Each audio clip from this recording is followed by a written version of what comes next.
Yeah, we're working on a project called Artist Legacy Studio, and we're looking at the role of artists across the whole of the Connected Communities programme and the impact they've had over the last 3 or 4 years, and specifically looking at some projects that we've been involved in recently, one of which was a project about wisdom and fishing.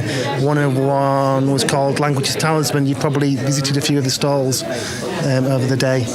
So you've been talking to all of these people about outcomes from things that are related to art?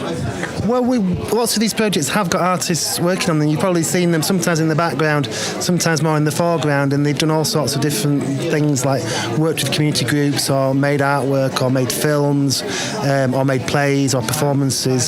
So we're kind of looking at how that relates to the research that's coming out of the projects and where it connects to the research and what it does, really.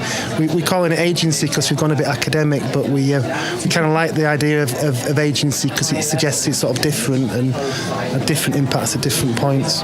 Okay. Hugh, what's your involvement in the project, or do you have some comments you'd like to make?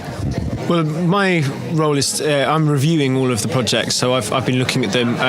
Part of what I've been looking at is the language that's been used. We were using a keywords approach. So Keywords is a book by Raymond Williams, famous cultural commentator, where he traces the different meanings of words, contested meanings like culture or aesthetics or things like this. And what he does is he does it as a way of surfacing all of the different meanings and different contexts of use rather than kind of arriving at one definite definition. And what we're using keywords to do is to get people to think about how they're engaging with other disciplines or with other artists, and maybe just start with 1 or 2 words that might be contested, maybe even research or outputs or community or artists, practice and things like that. But one of the main things I've been looking at is the language and discourse of the whole Connected Communities projects, by just kind of bringing all the text together and using a corpus approach to think about the discourse. So that's part of what I've been doing.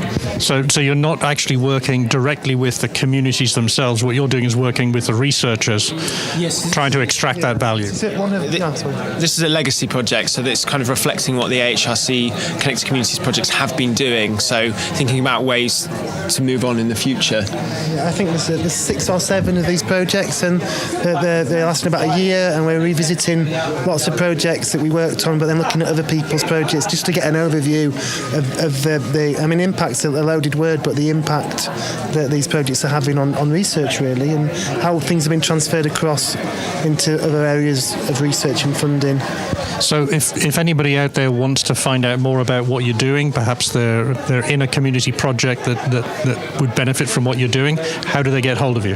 Well, currently we're only about 3 or 4 months into the project, so we haven't really got much of the web presence or anything yet, but we are in the process of writing, and we're going to be sort of publishing. So I think kind of wait and see really would be the direct answer to that, but hopefully not wait too long, because I think we will be creating outputs quite quickly, but at the minute we haven't really got much to sort of... Not a problem, don't worry, we'll look forward to seeing the results. Steve, Hugh, thank you very much for your time.